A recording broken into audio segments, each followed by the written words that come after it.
ભરૂચમાં રાજ્યનો પ્રથમ ગ્રીન ટેકનોલોજી આધારિત રોડ.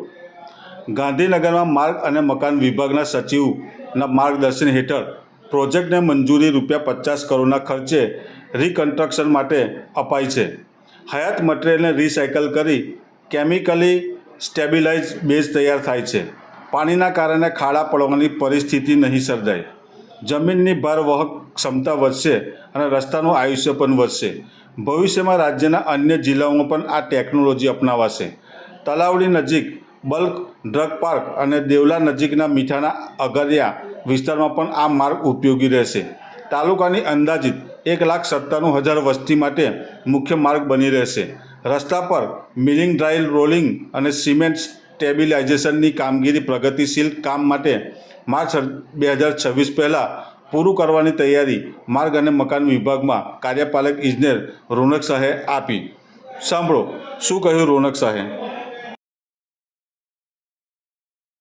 માન્ય સચિવ શ્રી માર્ગ અને મકાન ગુજરાત સરકારના આગેવાની હેઠળ તથા તેમના માર્ગદર્શન અને સેમિનાર દ્વારા ગુજરાતમાં એક ગ્રીન ટેકનોલોજી સભર રસ્તો બનાવવાની કામગીરી હાથ ધરવામાં આવી છે.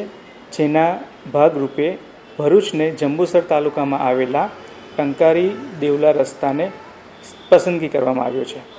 જે રસ્તાની ખાસિયત એવી છે કે આ રસ્તો બનાવતી વખતે હયાત રસ્તાને જ મિલિંગ કરીને તેમાંથી નીકળતા મેટલ તથા કપચી મટીરિયલનો ઉપયોગ કરીને રીલેઇંગ કરવામાં આવે છે. જેમાં સ્પેશિયલ કેમિકલ તથા સિમેન્ટનો ઉપયોગ કરીને રીસ્ટેબિલાઇઝ કરીને બેઝ બનાવવામાં આવે છે. આ રસ્તો બનવાથી પ્રકૃતિને ઘણો ફાયદો થનાર છે તથા સમયનો પણ બચાવ થશે. આ રસ્તાને ગ્રીન ટેકનોલોજી એટલે કહેવામાં આવે છે કે આમાં બહારથી કોઈ મટીરિયલ આવવું પડતું નથી. હયાત મટીરિયલનો જ ઉપયોગ કરીને રસ્તાને બનાવવામાં આવે છે, જેથી રસ્તાની આવરદા પણ વધે અને ઓછા ખર્ચમાં ઓછા સમયમાં સારી ગુણવત્તાયુક્ત રસ્તો બની શકે એમ છે.